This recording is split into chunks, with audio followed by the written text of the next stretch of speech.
Yeah. We put in work and here's the proof. What you want? I'm making moves, punching in. I'm on it too. I'm in the gym. I'm in the stew. It's hunting season. Where's the food? We push each other daily, level up. Cause that's what brothers do. Clock in.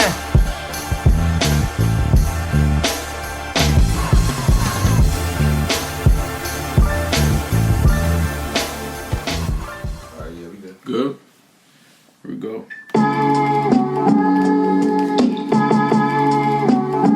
Yeah, I'm getting nice with this one, man. Low key.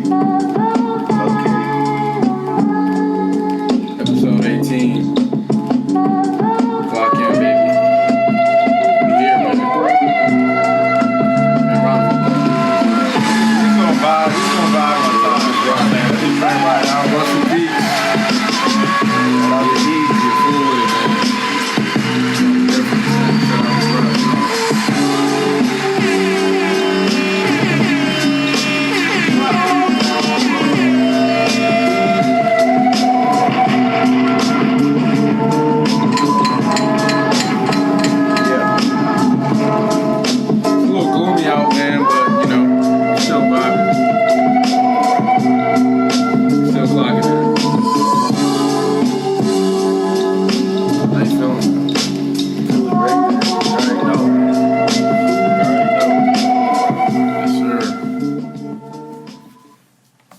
Episode 18. Episode 18, man. It's been a beautiful journey. Just getting started. We've done some cool stuff this week, man. Yep. With the brand. You know, we consider Clockin' a brand. It's not just an IG movement or a podcast or a clothing line. It's a brand to us, and we released some new merch, man. Hopefully y'all caught it.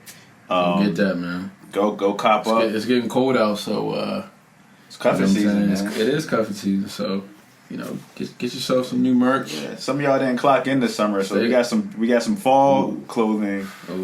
So that for those who didn't clock in, we got some hoodies. We got some crew necks. we got some joggers, man. But on a serious note, we did decide to do something with Breast Cancer Awareness Month.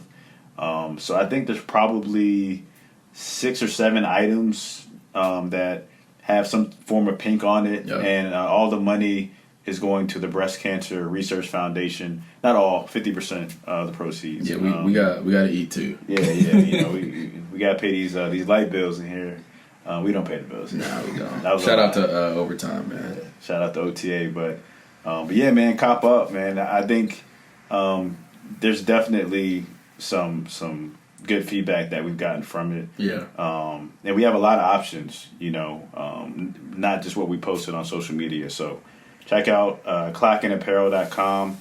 Also, again, we talked about this, I think a few weeks ago, but the Unity is Greater Than Division line is out. The election is coming up. And we need to get that message out because it's vital.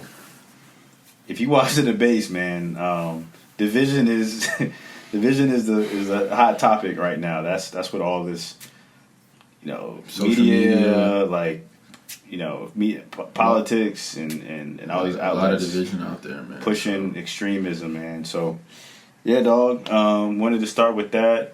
Lakers game tonight, Game 6. I said Lakers at 6 from the beginning. Yeah, I said 5. Should have been 5. It should have been 5, but Jimmy Butler almost died on Thursday. I mean, Friday. He's a warrior, like. Yeah. You saw the post game? Yeah, man. He walked out. That just shows. Looked like they were asleep. Yeah. Like just got. I mean, I saw a stat. He's played I don't know the total log of minutes, but 90% of the minutes he's been a part of. So the 2 games they won, he sat out for a combined total of probably 4 minutes. Yeah. Which isn't a good sign for them to me tonight, because doing that with a day of rest, we've all played college sports, even like AAU. AAU, you're playing back to back to back in AAU, and your body after playing I think 47 minutes or something crazy like that, you need at least like 2 days, man, to fully recover. And then also the fact that he has to score at a high level. I've said this before. The only way you're going to win games against the Lakers is if you have guys that can just go off. I mean, you saw it. The Blazers got one win, right? Yeah. Dame had like Game 45. Game 1. Jamal Murray, he had, crazy games. Jimmy had his 40-point game. Can he do that again? Probably not, because he also has to defend the greatest player in the game right now. Yep. At a high level. So. Yep. And role players too. I mean, Duncan Robinson had 26. Yeah. Our role players outside of KCP didn't play that well. And that's the thing. It's like they had this monstrous games, Duncan and Jimmy, but they still barely won. Yeah. Yeah. So I mean, Danny Green, apparently his contract sent him to LA, but he left his jump side in Toronto. Don't do that. That joint is still with Masai Ujiri and Kyle Lowry and them. Don't do that. He hasn't hit a shot. He hasn't been hitting shots all bubble, bro. Okay, but that game he was 2 for 5. Like, that's not a terrible percentage. He was 2 for 5. LeBron has to shoot that. No, he doesn't. We're not gonna get into that, man. I only said that to get on your nerves. We're not gonna get into that. But look, man, let's introduce ourselves because we haven't done this yet. And We've done this for probably 15 episodes. Yeah, we haven't introduced ourselves. So, Clock In podcast co-host here, Marshall Federico Hamilton. Wait, you should have told me. I would have. Federico. I would have gave you a drop. My bad, man. Yeah, Federico. One day we'll get it right. But co-host Austin Hamilton here, Clock In the podcast, and we got a special guest, man. Marathon Mark, aka Marques Berry, aka anything else? Mr. Clock In, aka Spitter. Let's go, man. That's my guy right there. How you feeling, man? I'm good, man. I'm happy to be here. Happy to be a guest on the podcast. Yes, sir. And Marcus, you've been here, what, twice? Yeah, it's my third time here. Third time, yeah. So you know what we're about, man. We have fun, and we're excited to have you, man, because you're on a special journey, obviously. Yeah. With what you got going on in your fitness, but yeah, man, we're excited to have you here, man. Appreciate you stopping by.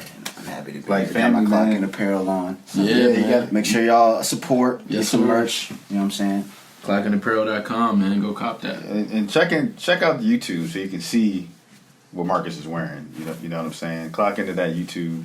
I need to get me some sweatpants. You plug the Jolly. site. Yeah, Where can they it's get that- the it's that site, season. huh? What's up? Where can they get the gear from the site? Yeah, I mean it's on clockinapparel.com, so Yeah. you'll see different categories. I think it's broken down by like Unity versus Division has its own category. Yep. You got the t-shirts, long sleeve, crew necks, hoodies, joggers. Breast cancer awareness has its own category. I think the women's BCA. It's not. Yeah, we don't have a women's section anymore. Oh, we don't. It's all unisex, but yeah, that we might upset covered it. that might upset some people in 2020. But we're not gonna go there today. Oh my god! my If that, please. My bad. I mean, it's cancel culture, man. But yeah, man, we can start with the connection. So this is the second Barry we've had as a guest, and it wasn't planned out this way. But when people that we know have value to add, a cool story to tell that we think will relate and be powerful, we want to have them on. And this is actually Nico's cousin. Nico does the film for us and the YouTube. So shout out to Nick. A.K.A. At Mr. Fooley. Austin got the drop from my guy.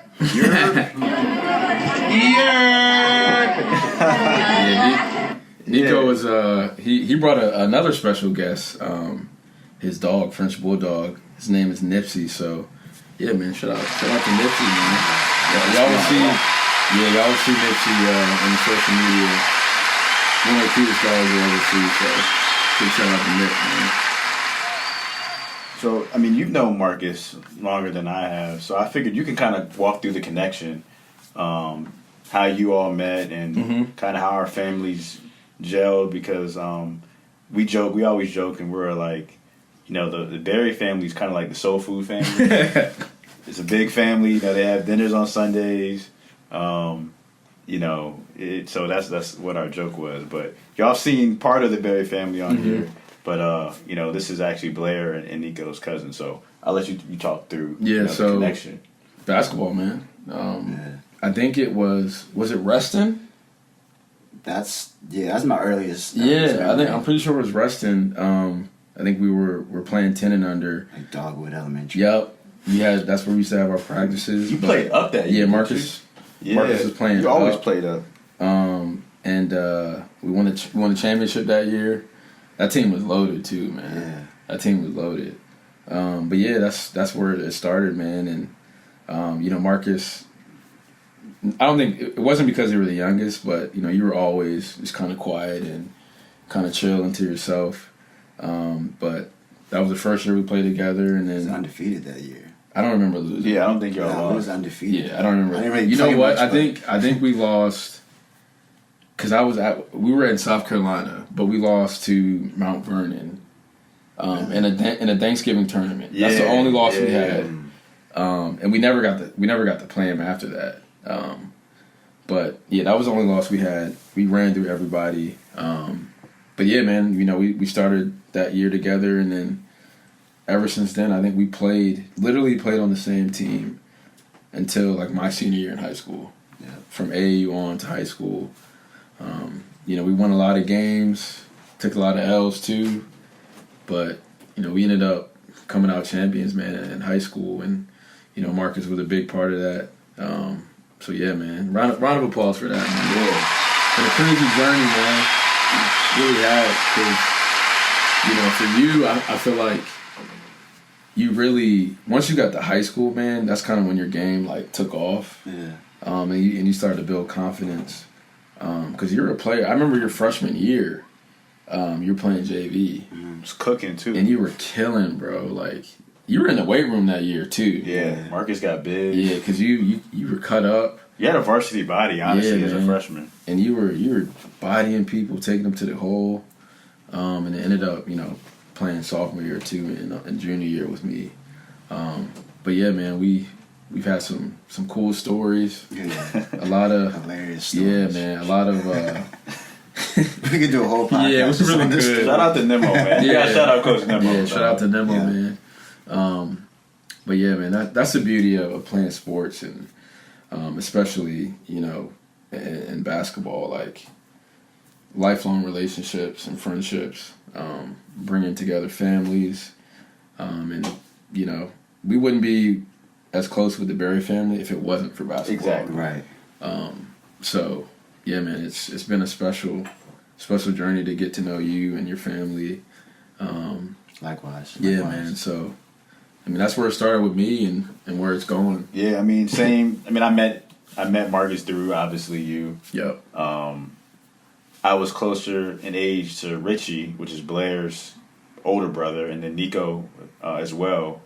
But I always, you know, saw Marcus because I went to your games. And like you said, man, it was kind of reserved. Marcus was still funny back then. He was just Still more low funny, key. yeah. He was just more low key about it. But always played hard, man. And you know, I always, you know, liked how he approached the game. Yeah, he's fearful, man. Fearful, As we said, fearless. he was always playing up. Yeah, fearless. He, you know, wasn't a big, like, I need the ball type of guy. But, you know, like you said, when he got to high school, you know, I feel like you playing up prepared you for absolutely JV Yeah. as a freshman. And, I mean, it was easy work, man. It was. You know what I'm saying?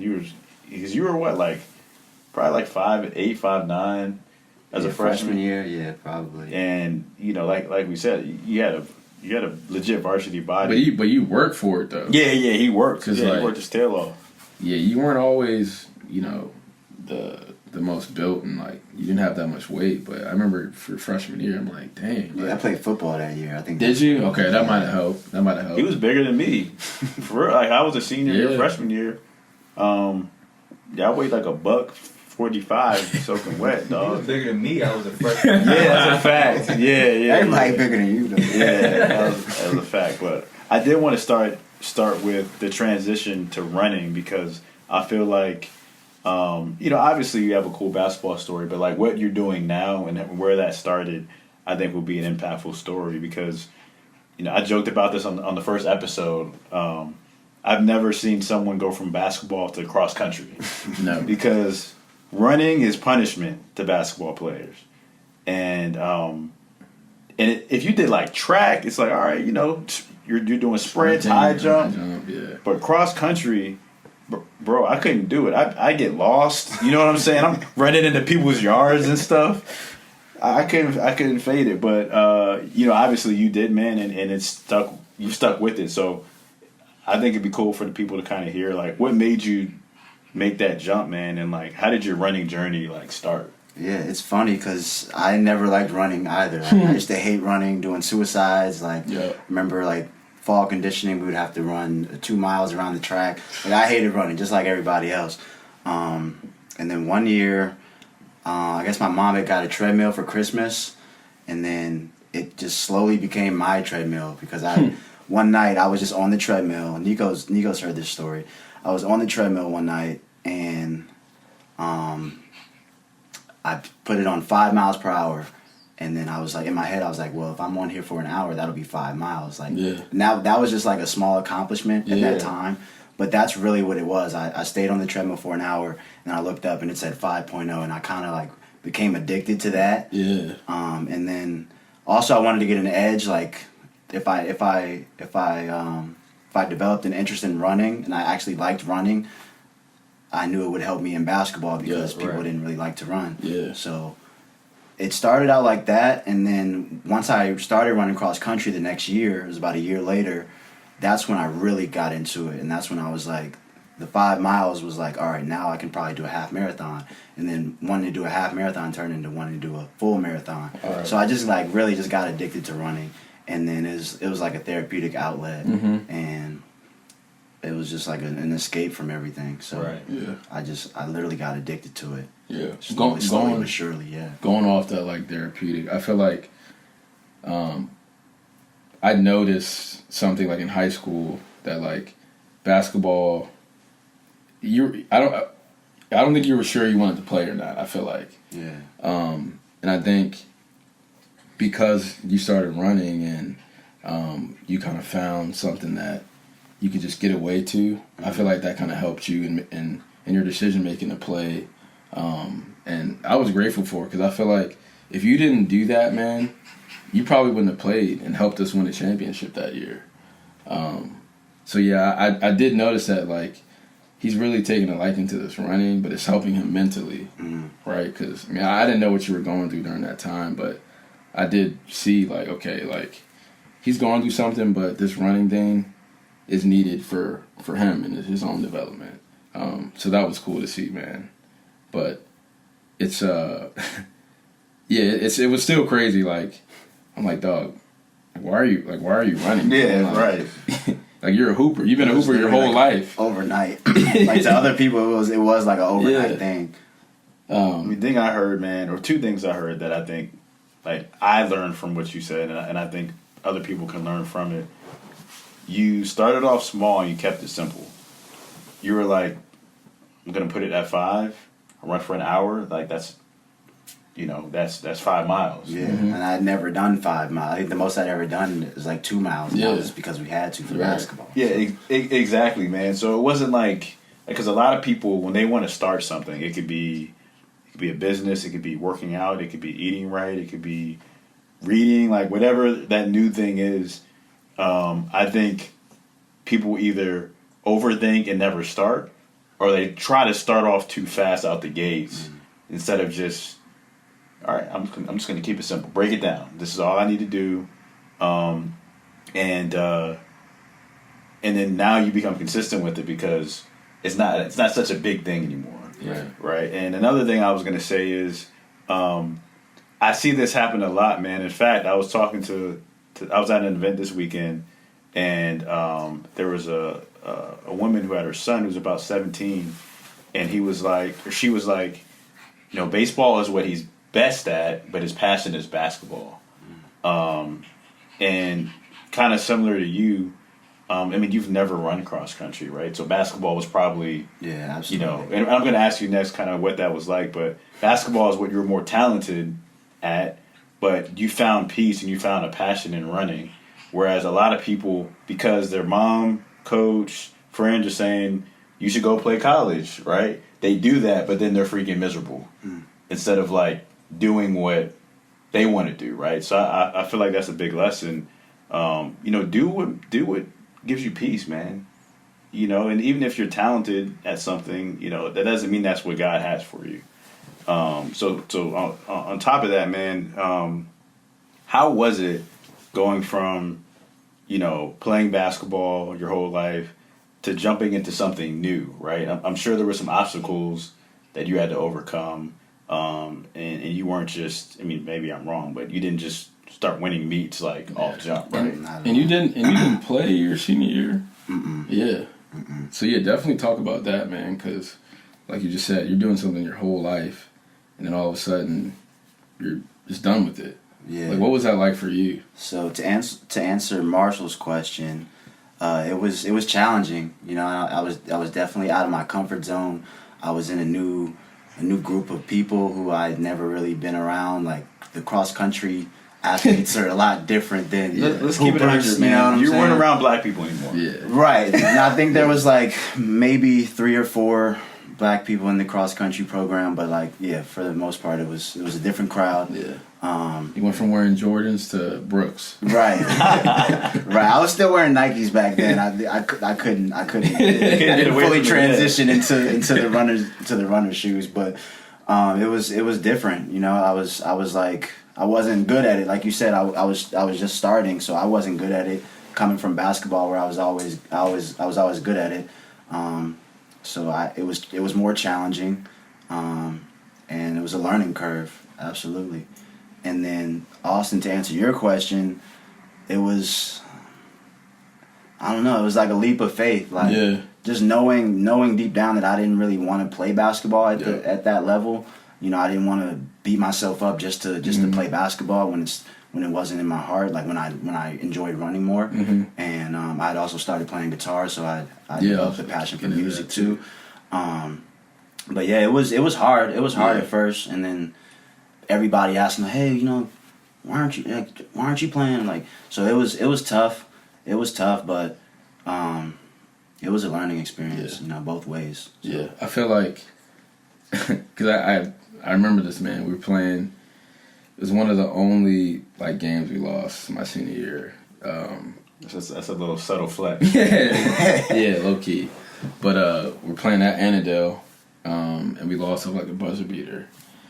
And actually, I think it was an Annandale. I know it was an away game, and you didn't have your warm up jacket on the right way. You had it inside out, like when Fresh Prince had his suit jacket on inside out. And myself and Raleigh were the leaders, and we're like, yo, put your jacket on the right way. We're walking out as a team, and you're just like, man, whatever, dog. You just kind of brush us off. And I knew right then and there, man, I don't think he loves it anymore. So I feel like you honestly played that year only because of me and the guys that you've been playing with your whole life, right? So. Is that true? I don't remember that moment about the warm up. Yeah, it sounds true. You definitely It sounds like something. Nico's he's like, that sounds like Marcus. Yeah, I don't deny it. I just don't remember. Yeah, no, you definitely did it because we were sick. Probably blame the loss on me because I. Nah, never that. But no, you're right. I had to at least finish that year with you guys. Yeah, but yeah, I think. It took bravery, man, for you to just, like you said, because you've been identified as a hooper, a basketball player your whole life, and then to just kind of cut that off I'm sure it was tough for like your mom. Yeah. I was just about to ask, like, how did your parents? Yeah, because they spent a lot of money in miles. Man. So how did your parents react? Because typically those are the toughest people to confront with something like that. To change, because you look up to them and you want to have their approval. So what was that like? Yeah, I was very stubborn at that time. So once I made the decision, I kind of made the decision. But no, it wasn't easy for anybody. It wasn't easy like explaining to them why I did it, because it was kind of sudden, you know. But I just knew that if my heart wasn't in it, why do it every day? Right. Why spend all of my time and energy doing something if my heart's not in it? So Yeah. Ultimately, I had to make the decision for myself. Oh, that's big. It's hard. But As a 16-year-old, there are very few 16-year-olds. Honestly, I'm gonna keep it a buck. Like, I know 26-year-olds who won't make career decisions or financial decisions, unless 40 and 50-year-olds. Yeah, unless their friends or family approve. Yeah. Right. Like if they're like, man, that's dumb. They're like, yeah, you're right. Like, I probably shouldn't do it. But you took that insight, internally to say, look, this isn't for me, and I don't really care what other people think. Like, I got to do what's best for me, which I respect, man. And go ahead. And I was gonna say, and the thing is, like, it's not like it was one of those, like, when like a middle school girl is like, well, I want to do the violin because Susie does the violin.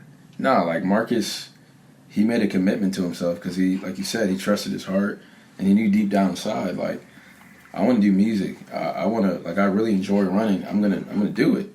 And you're what, 25, 26 now? 26, yeah, I'll be 26.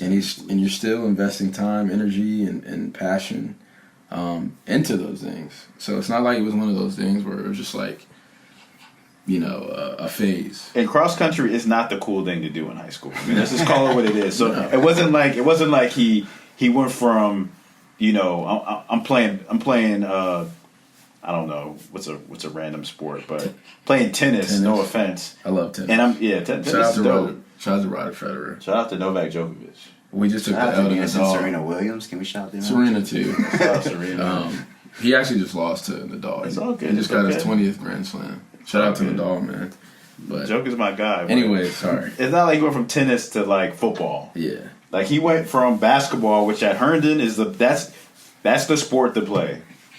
Yeah. Like, varsity boys knows basketball. Herndon. Yeah. That team at that point, your big men on campus, really in a town. Like that's the thing to do in this town is play varsity basketball. You walk the halls with the jumpsuit.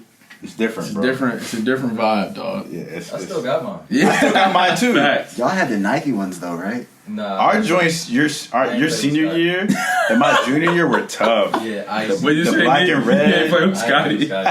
Oh, it was Reebok though. Yeah, they had a Yeah. Reebok. No, we had Nike ones. Didn't Yeah, we had the Nike. Y'all had all the gear. As soon as we leave, y'all get the like. We had 3 jerseys. Yeah, too. 3 jerseys, Yeah, the 3 jerseys. lightweight joints. Let's talk about the whole light introduction situation. How did that happen? Yeah, they got the Bulls '96 intro. Oh, the lights. Music. Oh, when they turned the lights Turn the off. lights I was off. hot. I was hot. I It can't was back. official, man.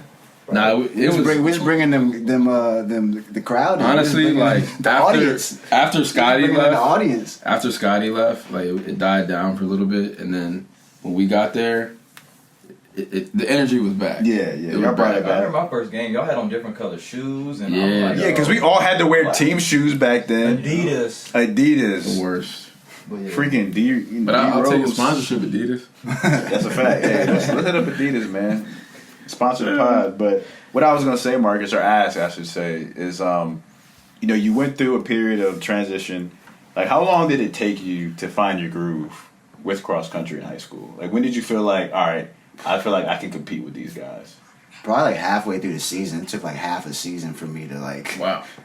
But I was running a lot. Like I would do practice, which was after school, and then after practice I would go on a run like myself. Like I would go on a different run like aside from practice. So I had to work at it, like, because again I had just ran maybe for a few months, like a few months of running, and like even at that time, I didn't really know how to run. Like they taught me how to run and how to pace myself, and they taught me like the technicalities of running when I started cross country. So those few months before it, I was just kind of running on my own, running on the treadmill. So like it was a big learning curve. But yeah, probably half a season, and that was with additional work on my own. Right. I'm just curious, like, because when I think of running, like, I don't think of like technique or like any like intricacies to it. Can you talk about like, I don't know, something that like the average person wouldn't know about running?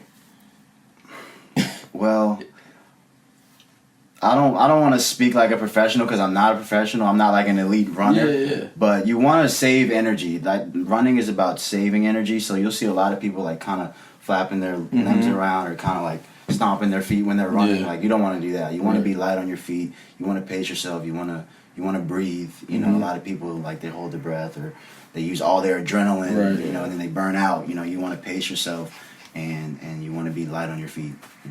Hey, I'm sure some people will find I'll find value in that because Absolutely. I sometimes I'm trying to go full force, man, and I'm out of control with this. To be honest, because like when you're trying to like get to a Hold on. Let me ask you this: the playlist, the first song you play has a lot to do with that. yeah. If you play Meek Mill, Ace Hood, you gotta play some like. You gotta have it at the end. You gotta play some Miguel. You gotta play some Miguel or something. Your first song gotta be Bobby coming out. Valentino or Neo or something. The fact that you said Bobby Valentino. Bobby V's he's a legend. Look, he's in the Hall of Fame for me, man. I don't care what no one says. I don't care if he's 5'3".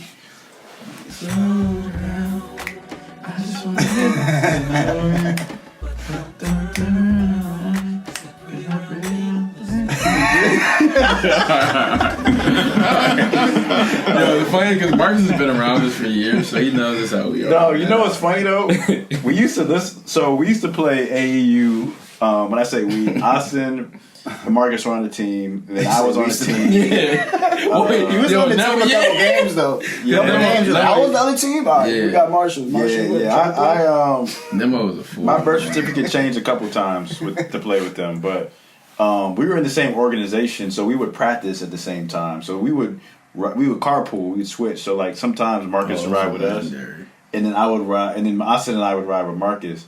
And I remember vividly listening to Slow Down on the radio on the way to Mount Vernon High School. We used to play like Grand Theft Auto. And the PS2 in there. Yeah, man. It was a Navigator. Yeah, that joint was clean. Yeah, Man. it was crazy, but Shout out to my pops. But Marcus, man, he had to put in like extra work to catch up because he was new to this, and a lot of people, man, I can't. It doesn't matter what arena it is. It just bothers me. People who just start rapping and they're like, "I'm the best rapper in the area." No, you're not. I just started a business. I'm better than everyone here. No, you're not. You haven't experienced things yet. I'm about to go overseas as a basketball player, but I didn't make varsity. I've got people. Like he had to put in extra work. Like he was aware. He had awareness. He didn't come into it. He came into it humble and willing to be coachable. Number one, but two, say, look, if I'm gonna compete, like I have to do things on my own. I can't rely on just the 2 hours of practice. So, you get over that hump halfway through the season, which is probably like a month and a half into the season, 2 months or something like that. Yeah, so we started running in August. I didn't really feel like I had got with the other runners. I was like an outlier, like in a bad way.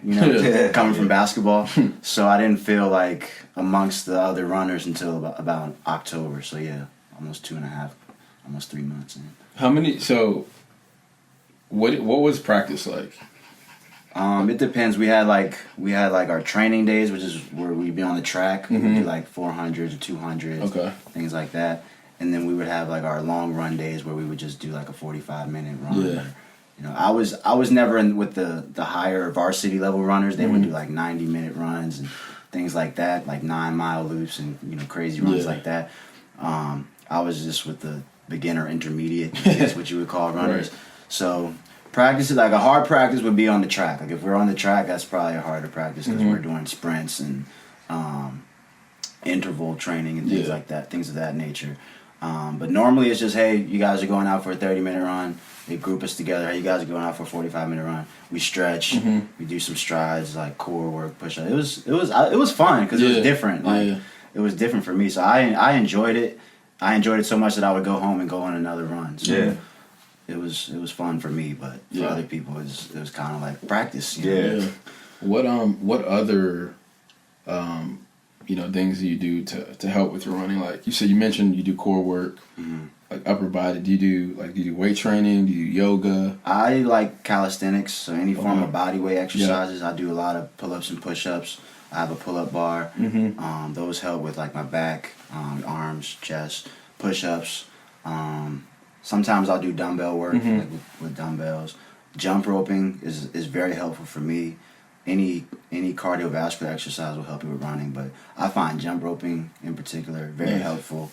And it's just a different break from running. You can do it inside, like in the garage, in the backyard, anywhere. 20 minutes, 15 minutes. You're not out there. You're not like squatting and No, I don't do a lot of leg work just because I don't like being sore. You know, call me a sissy, but I just don't like being sore. Hey, I like to train every single day. Whatever works for you. So I don't like to overtrain because I like to run. I like to do stuff every day. So if I go to the gym, I squat or I deadlift or power clean, I'll be sore, and honestly, it'll affect my training in a negative way. So. Yeah, I like that approach because, like you said, you're getting more hours in.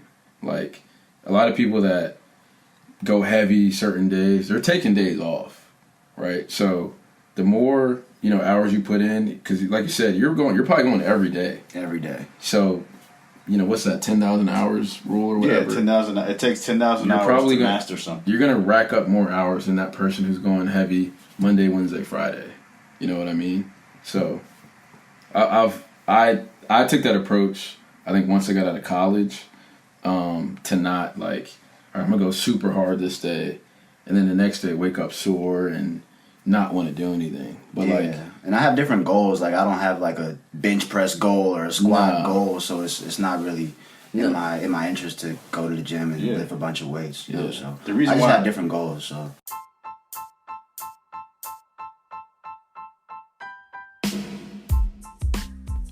Hey guys, thanks for clocking in with us and making it this far into the episode. We want to continue these episodes for as long as possible, but we might need your help. If you click on the description on each episode, you'll find a link that reads Support This Podcast. If you enjoy keeping up with us, click on that link and you can make a monthly donation. All right, you guys hear enough of me talking anyways, so let's get back into the episode.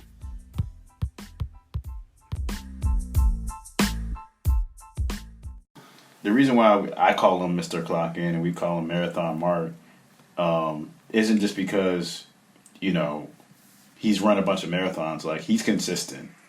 He's consistent, and he knows what his goals are. And it's easy to try to compare yourself, especially in the days of social media, to other people and what they're doing when you don't have your own goals. Yeah. And Marcus was clear on, like, this is who I am. This is what works for me. And he stuck with it consistently, like over a decade. Which is why he looks the way he looks, is why he's still running at a high level. So, and then another thing he mentioned was being sore. Like, this applies to life. A lot of y'all, and I have to talk to myself and make sure I'm not doing this. You try to just come out the gates, just full blast, like out of excitement. It's not a bad thing. It's out of excitement, but you got to pace yourself, man. Mm-hmm. Like you have to pace yourself. And what I was gonna ask you, Marcus, it's crazy because like cross country practice for the most part, other than the track work, is pretty much just you and the team alone. Like there's no coach. Correct me if I'm wrong. Coaches aren't running with you, right? Mm-hmm. So you have to take personal responsibility, and then as a group, it's like, all right, if people are struggling, like y'all have to pick each other up. Versus basketball, you only run unless the coach is like pissed at you, or he's just trying to get you in shape. But it's on the coach to really push you to do something. So, what was that transition like, going from running because someone told you to versus like in monitoring you versus, you know, I'm pretty much on my own now. Like, I'm practicing on my own. Like, what was that like? Well, I enjoyed the running, so I did it voluntarily. But it was nice having people around you, like, you know, no, you can't walk. Like, keep going. Like, it was different and it was challenging, but it was good. It was good.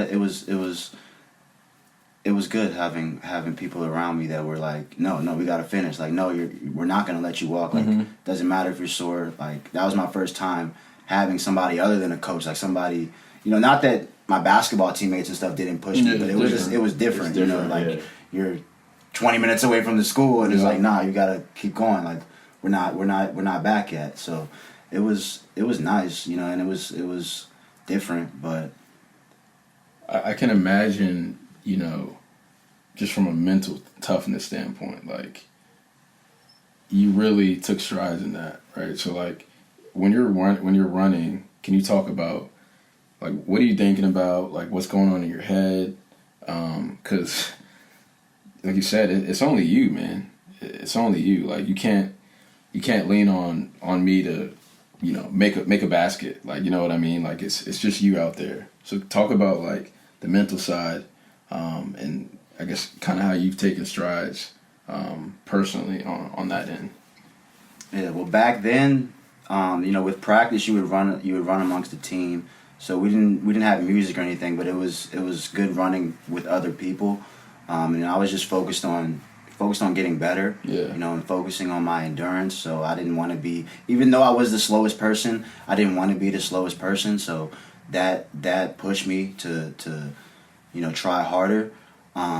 But when I wasn't running, you know, in cross country, I used music a lot. Yeah. Like, I had to have music playing, headphones. I always had to have my headphones in.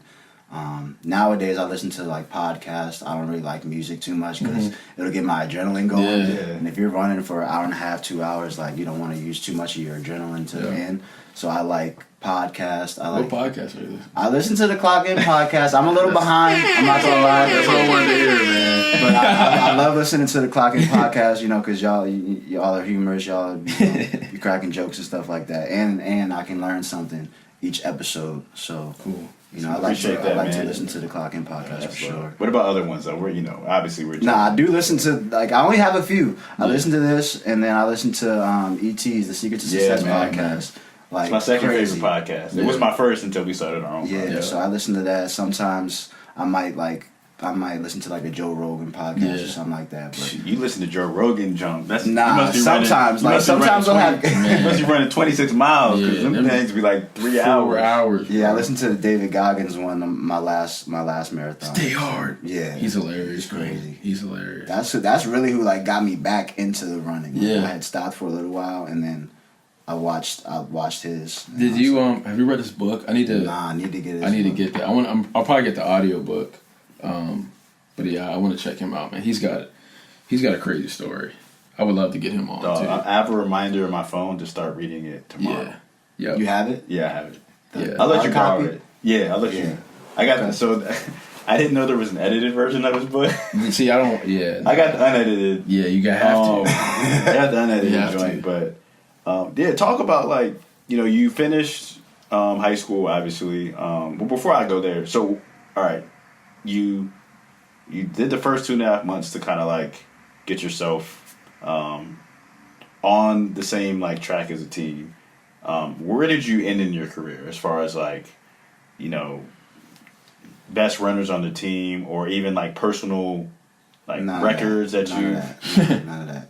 I did cross country 1 year. That was my sophomore year, and then I wanted to do it on my own. Like, I didn't want to do it like organized, you know, or like super competitively. I just wanted to do it on my own. So I only ran cross country that 1 year, but that 1 year is really what taught me everything to do it on my own, and to eventually run, you know, a half marathon and then a full marathon. So that 1 year, that couple, I guess it was like that one season, that 3 to 4 months, is what showed me everything that I needed.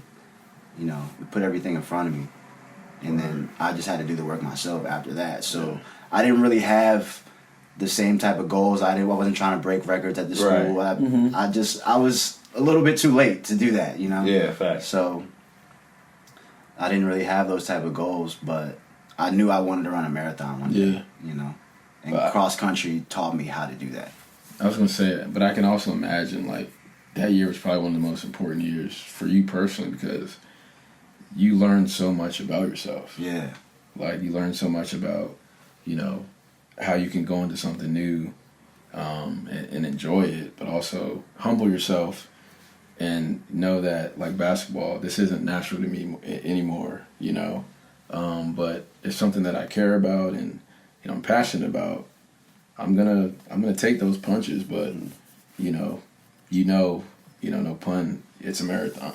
Yeah. So there's two more things I wanted to touch on with running, and then we'll transition into some of the other things you have going on. First thing is, you know, I've run a lot this quarantine, and you know, there's always a point, man, where you're like, I know I said I was gonna run, 6 miles, but I'll just run like 4, and you're on like the 4th mile, right? For me, it's like 2. Where and my point is, you hit that wall, and you're like, man, I got 2 more miles, or I have this many more miles. Like, where do you go to get yourself out of that? If you do get that, I don't know if you do. Maybe you did in the beginning, but like, how do you pull that mental toughness out to say, nah, man, I'm about to finish this joint. Like, I'm not giving up. Like, I committed to this. Even though I'm tired, even though my legs hurt, whatever, like, I have to finish. So, like, what do you do to get yourself? Because you don't have to. Hump? Yeah, you don't have to. Like, you're not getting paid, at least not yet. You're not on a team. Like, you're just doing it, you know? Yeah, so, like, and that's a good question. So, like, an everyday run, I wouldn't really hit the wall because I run so much, like, not to be, like, arrogant or anything, but the wall for me is like a physiological wall. So, like, a cramp or a Charlie horse or something like that. Like, so it's not the wind; it's like a physical. So on an everyday run, I wouldn't experience the wall, but like on a marathon, I've hit the wall every marathon. Like I've only ran 3, but every marathon I've hit. Well, hold on. This guy just said I've only ran 3. Right. Yeah, well, 4 coming soon. Talk about a humble brag. But those I'll hit the wall, and it's like, well, you didn't come this far to stop. It's like, yeah, your leg hurts. Yeah, you can't really move your leg, but you're closer to the finish than you are from the start. For the most part. So like, that's a bar. That'll keep me going, and then it's like just knowing how happy I'm gonna feel once I finish. Yeah, that'll keep me going. So that's I don't know. It's kind of it's hard to understand, but like if you really know what you're gonna get out of it at the end, that'll keep you going. Just on its own, but. On an everyday run, my wall is kind of in the beginning. So, like, let's say I'm going out for a 30-minute run. The first 10 minutes might be horrible, but once I get over that 10 minutes, then I'll go for a 45-minute run instead of a 30-minute run. Yeah. So, it's, just remembering why you started, and just having a resilient mindset. Like it's just pain. It's just, you'll be okay. You'll be all right. You're not gonna die. Your leg hurts. So, and then you're 30 minutes away from home. Like I don't want to walk all the way. You back gotta get trying to get home. Like, it's funny you mentioned that because when I can't stop now. You do that on purpose. Yeah, I gotta get back home. There's times where I would run purposely during times where I knew I need to get back to do something, like maybe 20 minutes after I'm supposed to be back, so that it forces me to like keep going. Yeah. Yeah. I mean, a lot of the stuff you said, and I'm nowhere near Marcus's level, but.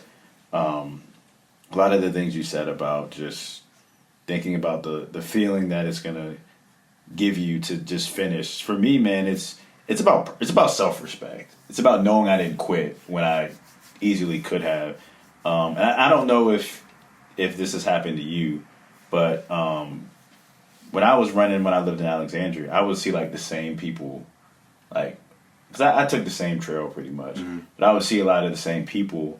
And then maybe like a month later, like I don't see those people anymore, and it's like I'm like for me it was like, all right, I know I'm being more consistent, and I haven't given up. So have you like had moments where you kind of have like that same person or same group that like you wave by when you run? And I do. sometimes it's actually motivating because it's like, all right, I'm tired, but like I see them going, right? They don't look as tired. Yeah, exactly. They might be as tired, but then there's other times where it's like, oh, I didn't see them today. Like I separated myself. So do you have that feeling? Yeah, well, I'm sure there's not that many people that run every day. Like I run pretty much every single day, like unless it's like pouring rain or that's really the only time. But so I do notice patterns. I notice people that run on the same trail as me. But I also run different times. Sometimes I might run in the morning. Sometimes I might run at night. But I try to be that guy, like that motivation. You know, I try to be the person that, you know, if they're walking and they see me, they're like, oh, I got it. So I literally try to be that person. You know, in my neighborhood, I'm kind of that person. I'm the guy that's always running around the neighborhood. And they always ask me, like, why are you running? Like, what are you doing? I saw your cousin running the other day. Yeah, so I try to be that guy, clocking in, you know, because it makes a difference, you know, seeing another person doing it. So I try to be that guy for other people, but no, I do notice other people on the trail, like older people, or you know, heavier people that are trying to get in shape. That are doing I love that. That are man. clocking in. So I definitely notice it. I definitely Yeah. see it, and you know, shout out to all of them. So Yes, sir. Last thing about running, man.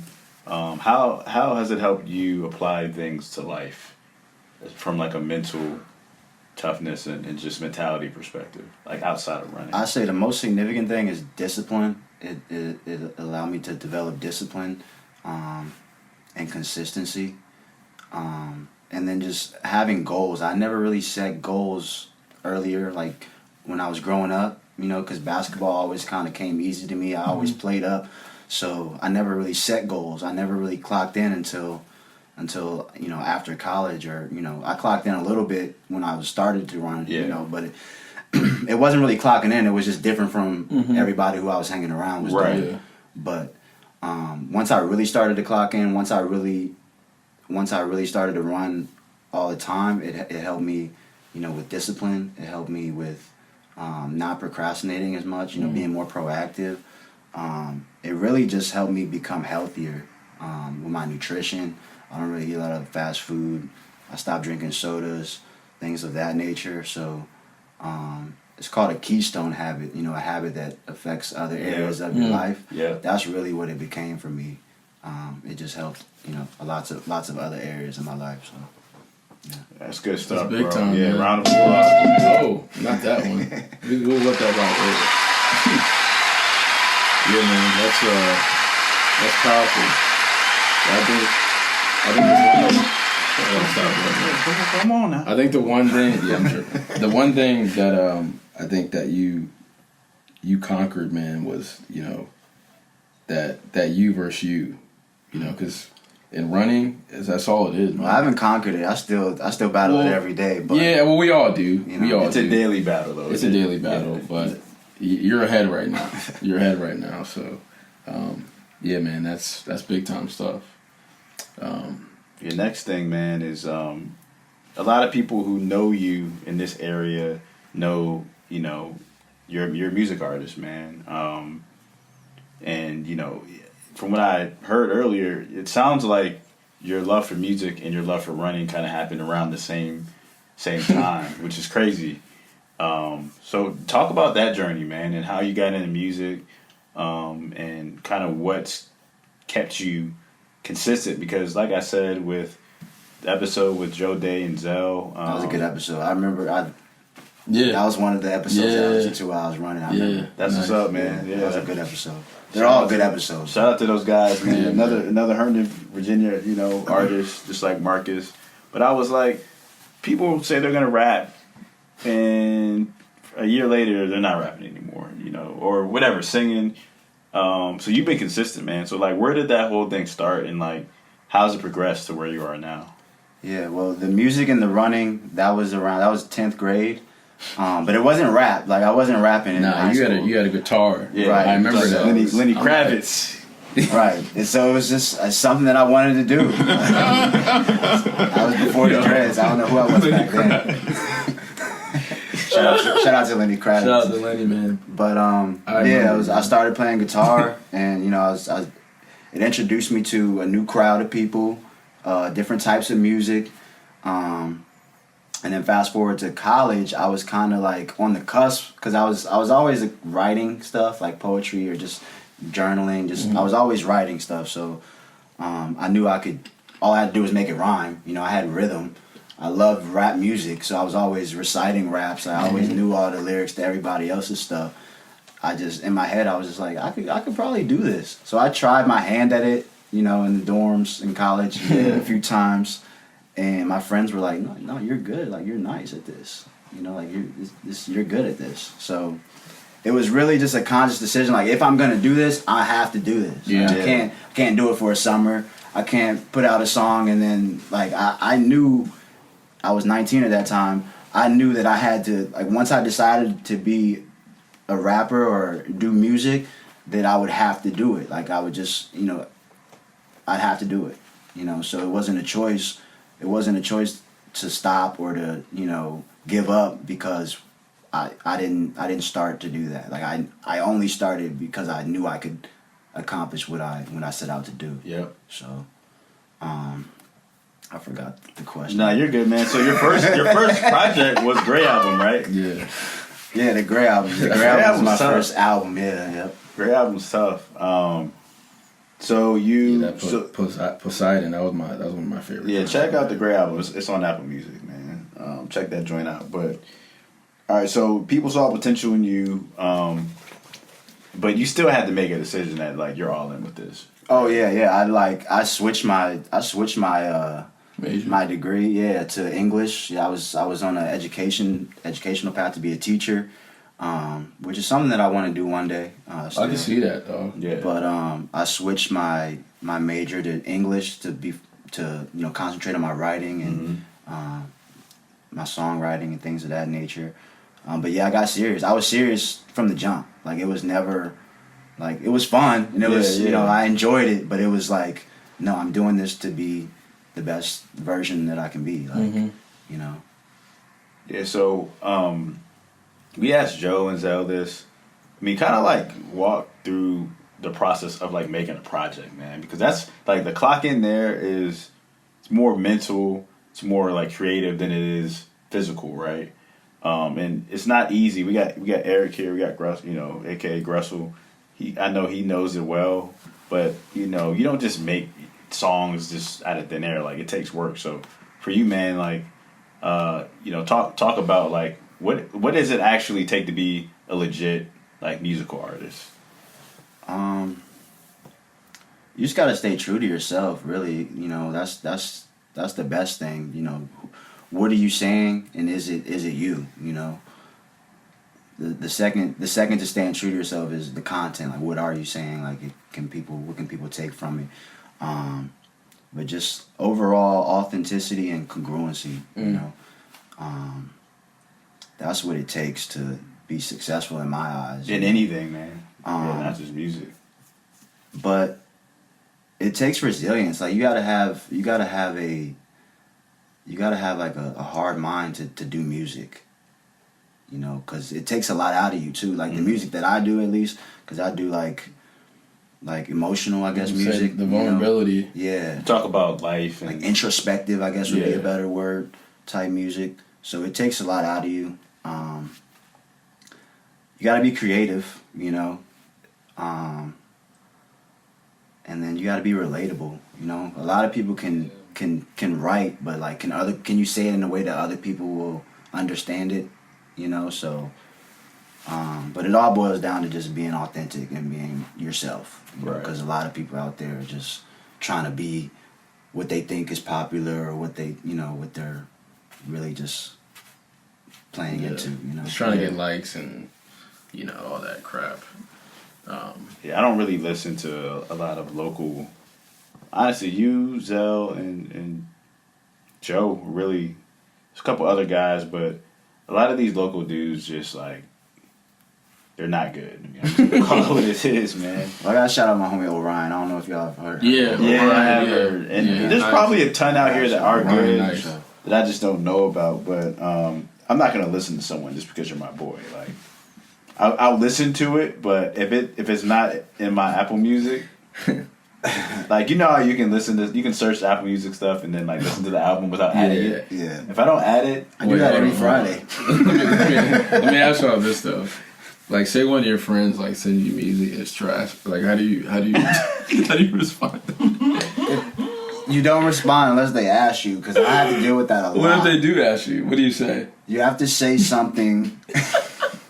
You can be mean. Like, I can't be mean to my homies. Like, Yeah. if I know I'm about to see you again, like, I can't be mean to you. So I got to say something You about gotta the tell beat. them, though. You gotta be honest though, You gotta right? tell If they ask me, if they just play it for me, I can't just be quiet. I gotta be like, oh, that was a tough beat. You know what I'm saying? you gotta find something. To go to. Like, who made the beat? Yeah, that'd be hard. Like, who man. made the beat? Cats, Good guy. I say I never make a judgment off the first listen. That's a Okay, great yeah, one. that's a great- That's a great one. Yeah. Nah, but I gotta people listen to the play album music again. that's Yeah. not good. Like, Hey, but he's a great it's guy. hard for me. I'm a hard He's a great He's a great guy. I'm a hard critic. Yeah, so, you just gotta tell them like, yeah, man, you know, just keep grinding, man. I know you just started, man. Like, for what? For how Like, long? that's for how long you been encouraging doing though. it? That's encouraging. Yeah, That's fact, bro. I can't encourage you if it's whack though. Yeah. I can't. If it's whack, I'm not gonna encourage you to do more whack stuff. Like, Oh man, I have a different ear. Like, either you have it or you don't, and a lot of ran people into that. don't have it. Yeah, I ran into that situation. They really want you to It's think like- they have it. It's like, dog. It's like, nah, let me play you this one. Yeah. Okay. Yeah. So how do You you got another one? It's like, okay, go ahead. So how do you, Yeah, that's the thing. You can't be too good because you can't give them too much. That's what I'm saying. So it's They tough. don't let go. yeah, It's tough, yeah. but I Just try keep to. grinding, man. That's all. You keep grinding, man. Keep clocking It's possible. Just tell yourself it's possible. Yeah. It's possible Good to for get me better. about you before you come to me about in. it. Yeah, man. What are you gonna say, Marshall? No, I was just gonna say, man. You mentioned how a lot of people reach out to you who like aren't good. Like, how do you decide who you do tracks with? Because I know like Joe and Zell. Y'all got something together? Nah, we need to get Oh, I something. was about to Y'all say, hold do up, need man. something together. Clock Why don't I know Soundtrack. about Yeah, that? y'all do need to get something together. Grusso on the beat for Beat, sure. man. Clock EP. Mr. Foley on the Yeah, video. man. Try that joint, Ticking. El Herndon or something. Sponsored by Anita's. Speaking of Anita, I haven't had Anita's in like a couple weeks. That's man. good because you live with me and I'm not trying to be smelling the farts. Anyways, Hey, that needed to be tearing my joint out. I can't even fake. and you got the Hey, stomach that doing, joint be tearing stomach me be doing up. nay-nay. God, man. But you know, because there are people who they may be good, but they don't really line up with like who you are, right? So how do you choose the right people? Hold on, I can't even get the question out. Yo, because nobody called me, just said the name. Nah, I heard it. Stomach to the day, bro. Yeah. It was a web, and then it was me, Yeah, Stomach doing in. nay-nay, dog. Stomach on parole. No need is for you. Yeah, Nah. man. Yeah, man, but yeah, these dudes. It's my fault. My bad. I Yeah, got us off track. But yeah, man, it's really about like how do you choose the right people to work with, and like how do you like vet them, because not everyone is right for you or that particular track that you're gonna do. Yeah, I mean, at this point, I only really do music with people that I've already kind of done music with, and Okay. not to sound like I don't want to do music with Yeah. anybody, but it's I'm building something right Yeah. now, so I kind of have to know you, or at least have some reason to do the music with you. Right. Otherwise, it's It's a trust thing. Mm-hmm. Yeah, not that I don't want to do music with other people, but I don't know. It's hard to answer, but I at this feel point, I have people that I do music with, that I collaborate with, Right. and those are the people who I've been doing music with for the past couple years. Mm-hmm. But at the same time, I don't want to sound like standoffish or Yeah. like uninviting to other people. But I kind of just make the music with who I make it with, and I'm a solo artist for the most part. That is I like true, to yeah. collaborate, but it's not needed.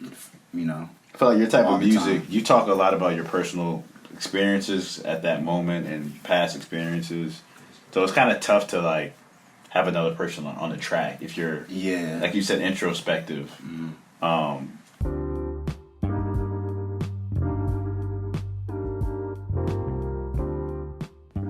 I know, another boring ad, but I promise this is super important. I want to know, are you registered to vote? Headcount is a nonpartisan organization that works with the music and entertainment industry to get fans to vote. To update or check your voter registration status, go to headcount.org, where you'll find all the information you need to be ready for Election Day. At Headcount, you can also check your registration status. Millions of people get purged from the voter polls every year.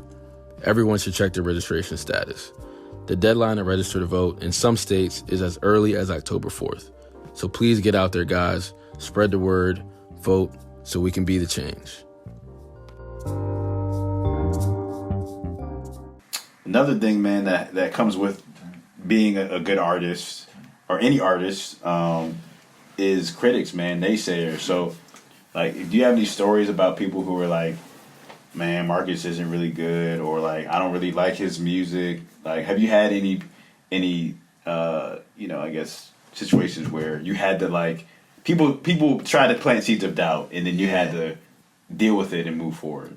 Well, yeah, that's a good question. I'm my biggest critic, and I hate to say it, but like, no, a lot of, like, I've never had somebody say like that was whack. Like, and it's weird because I really haven't. Like, it's always been like, oh, that's good, or oh, that's you. Like, oh, you sound like this. I never had like somebody tell me like, oh, no, don't do music. Like, it's always been the opposite. Like, and it is weird. Like, it's weird. Like, not that I'm around yes men, but like I make good music. So Yeah, talk your stuff. Nah, like, I'm not trying to brag, but like, no, I haven't. Nobody's ever, aside from like maybe a couple of family members, who are like, oh, you're gonna do music, like, really? Well, that's family. But that's different. It's never been in the case that my music wasn't good. Right. It's always like, really, that's like, you know what it takes to do music, But I've never had any naysayers for the most part. I've had people like hate on it or say it's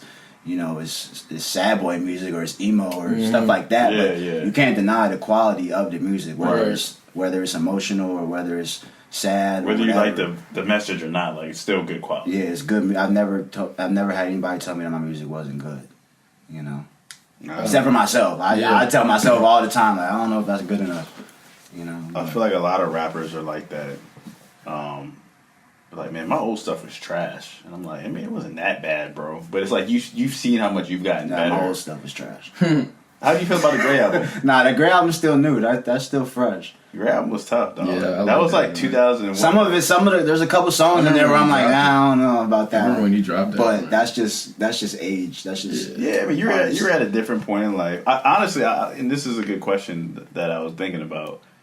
I feel like your sound has kind of changed over the years. I don't know if I'm wrong, but like, what has led to, like, what's changed? Like, why has your sound kind of, Well, I think the biggest change is you're having more fun. Like, it's more fun, music. Yeah, it's definitely more fun. Before, I was getting out a lot of like sad stuff, a lot of like traumatic, I guess, emotional stuff. Yeah. But the biggest change is just the bringing the guitar back, and incorporating that into the music as much as I can. Before, I was like on YouTube a lot or just looking for certain types of beats. But nowadays, I'm involved with the production a lot more. Yeah. okay? So that's the biggest change. My sound is still developing, but I kind of know where it's headed, like in my head, in my mind. You be singing to the girls? Yeah, absolutely. Absolutely. I respect Absolutely. that. If I could sing. That's what it is. Oh, yeah. And the auto-tune, anybody can sing with the auto-tune, man. Yeah, let me hop on the track, man. Both of y'all can sing. Let I'm me sure. get on the album. Everybody in this room can sing with the right You computer. got something to preview, though? You got something to Yeah, Possibly. Yeah. Possibly. Okay. I was about to say. But in the meantime, they can check out my latest music video. Yeah. Where can they check that out? Yeah, we're YouTube.com/Marques Berry. That's my YouTube channel. You can follow me on Instagram @Marques Berry. That's where all my latest updates and stuff And you're come from single, Instagram. right? I'm working. I'm focused. Okay. Yeah, he's clocked in right now. I'm focused. And it's the fancy spelling of Marques. All right, it's MARQUES, Berry BERRY. All right, Marquez. not MARC. Yeah, no C's and K's. No K's and no C's in here. If you had a K, you might be in jail right now. I'm gonna keep it about if you had a C, So there you go. if you had a C, Yeah, for real, dog. Nah, the Yeah, K might be see, right. you be a good citizen. Should have had a K. But Markus, it's different, bro. Nah, you're right. It's different, dog. Marques. That's an interesting point. Dog, That's the way your name is important, dog. Like people be thinking, I'm a letter away from being locked from up. being locked up, man. For real. Your life trajectory Yeah, for would be real. different, man. If my name was Your name was Antonio or something, or like freaking my name was Marcel instead of Marshall. I'd be a different dude. I'd be a different dude. Andre. It's like an alternate You kind of universe. look like what's Slim from what's Slim from the Andre Ingram from the Lakers? Remember that dude? The dude's like 40 in the G League. Bucket though. That's what I look like. Yo, one thing I want to add, if you can play the guitar / piano, you don't have to sing. Like you just add a little vocal while you're playing the guitar with the piano. Yeah, Like the vocals don't have to be nice like that. You could be an ugly person and play piano and sing, And you'll still come out. Yeah, you'll get some girls. All facts. I need to. Nah, I'm You good. about to learn? You good? You buttoned up, man. I still want to learn the piano though, like for real. That's something that I do want to learn. I would say the piano's easier than the guitar. I would say. Yeah, for sure. Definitely. I might do both, man. We'll see. If you take lessons with Ryder, y'all be good. Yeah, man. You learn how to do the guitar. I gotta learn how to sing or something. See, we I can don't think you can learn that. I can't learn that. Wave is past. Let me do something right now. You heard me earlier. Nah, we was in that choir though back in the day. Was you ever in the choir? Nah, I played guitar for the church a couple weeks. Oh, okay. I was never in the, they couldn't have me in the choir. We no, were in no. the choir. hated the We was in the choir. Nah. Sick, bro. In the front row.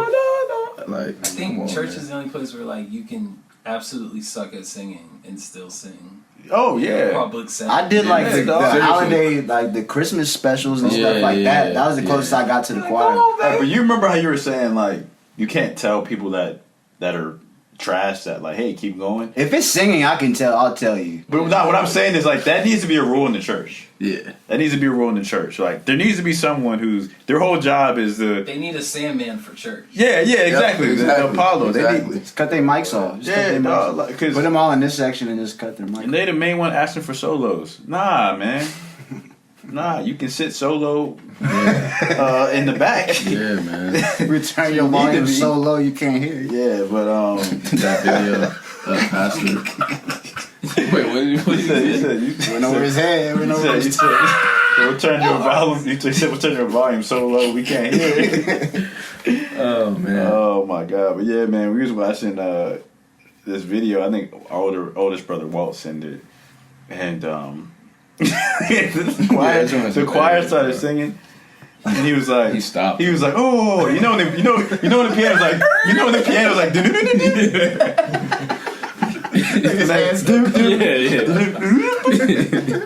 He turned around and said, and it was funny because it was a black church. So the You know it choir, was a black. Of course it was black.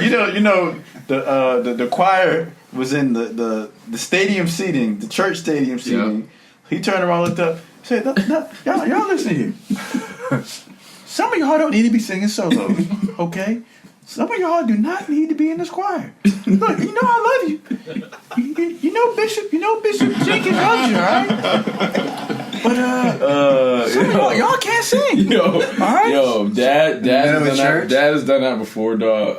It's one of the funniest things. In the middle of the church? In the middle of the song? Yo, cause like In order. You go out of order now. That's what he said? That's his Nah, go-to? he's like, look, he'll stop that joint. In the name of Stop God. that joint. Stop singing. Look, because we See got in order now. the oh my god, we don't have live music. Yo, I'm crying. We have like the instrumental track, It's only right? a matter of time. Yo, yeah. We have the instrumental track, right? So like they'll have the sound man key it up, and they'll start off like singing way too early, and you can tell, Yo. especially when it's instrumental that has the words with it. So that the words are mismatched. Yeah. And my dad would be like, oh, we about to do things in decency and order. All right. Yeah, he says it in the most polite way too. That's the funniest part. Start over. We're gonna start over. All right, we're gonna do this right. All right, Harry. Harry, turn. People in the back. All right, now come on now. Come on, y'all got this now. Come on. Hold on. Whenever the congregation has to encourage the choir, that's not good. That's Come not on, good. sing for the Lord now. Y'all need some more rehearsals, man. Facts. You can't just go 1 week. we need to one recruit, rehearsal. man. If you I'm about to be out there lacking one rehearsal, ain't gonna do it. Nah, man, you like need Cuba Gooding Jr. Man. Fighting Temptations. Yeah, Shout out about to to Fighting recruit. Temptations, man. That's Classic, man. One of the top movie casts. Y'all need another poll. Bring the poll back. Yeah, next we're we need to figure that out because I need to close out the series, man. You ain't about to close the dang out. So he said that when I was down 3-1. It's okay. It's all right. It's not gonna be all right Was it for out you. 6? Okay, well, look, I'm gonna win this, and then we're gonna race. We're gonna take 2 We can L's. race right now, champ. Let's finish this podcast real quick. Man. Nah, but on a serious note, Marcus, talk about like what's next for you, man. Actually, take a step back. What's your goal with music?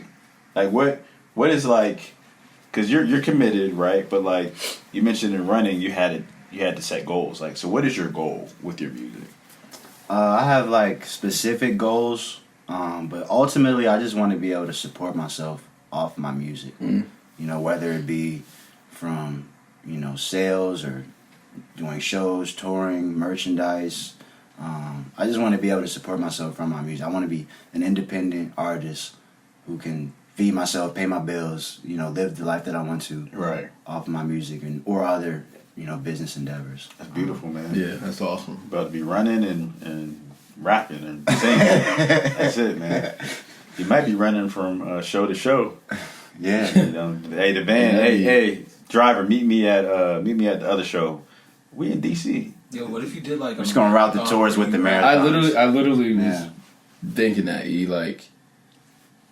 Because Imagine like, documenting the that. climate now encourages for it. Like you saw Bad Bunny, he was in the Bronx. Yeah.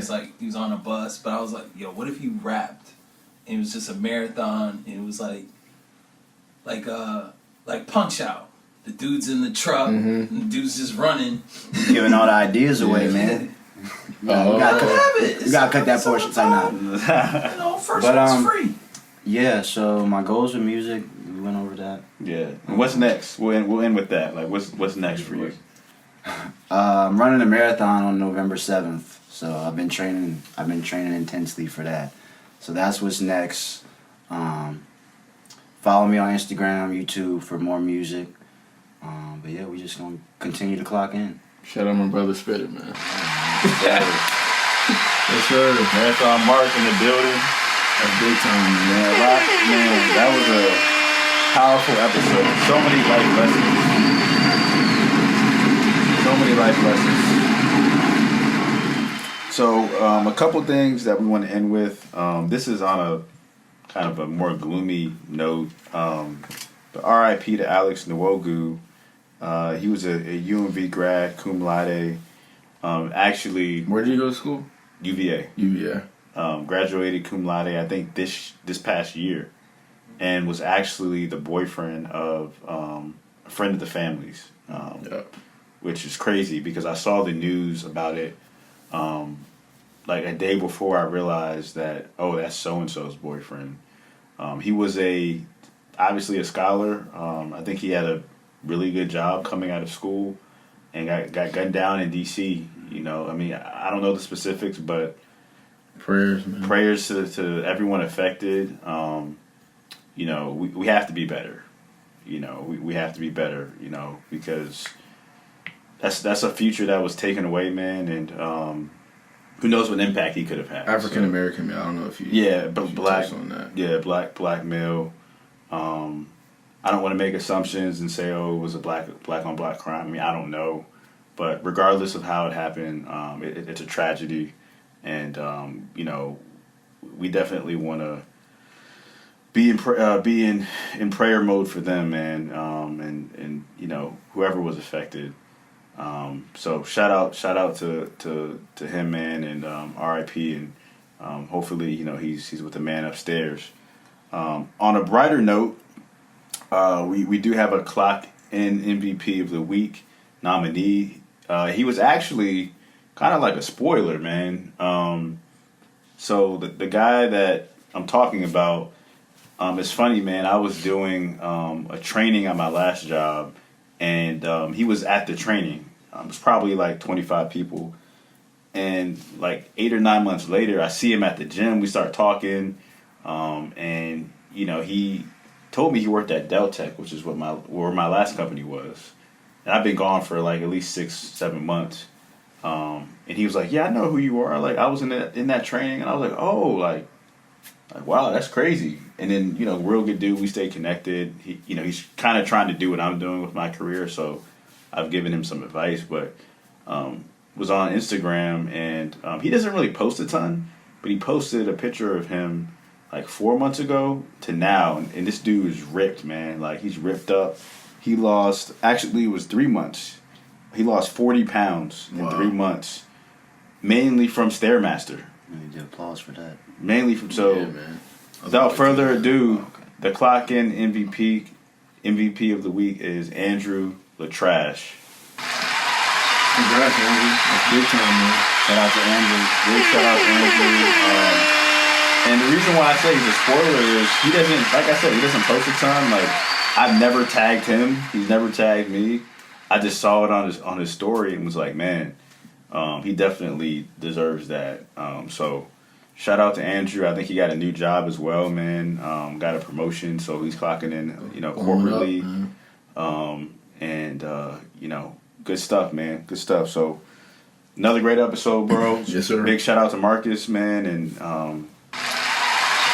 appreciate you rolling, bro. Marcus has been here a couple times, just spectating a little bit, but we had to get him on here, man, because he has a powerful story and a ton of value to add. So again, thank you to Eric, man, Eric Jackson, aka Grussel. Thank you to Nico Berry, aka Mr. Foley. Yep. Yes, sir. Shout out to Nipsey, you know, 4-week-old bulldog. Shout out to Nip, man. Hey, you know what's funny? It's not a coincidence that Marathon Mark and Nipsey are in the building together. Yeah, man. You know what I'm saying? Look how God works, man. Look how God works. But yeah, have a blessed week, man, and get some new merch and clock in. Let's get it. Go cop that, man. Clock in. Shout out to Pop. Clock man. in. Been clocking in. You got the Denzel laugh on that. He does. He does, man. Y'all be safe, man.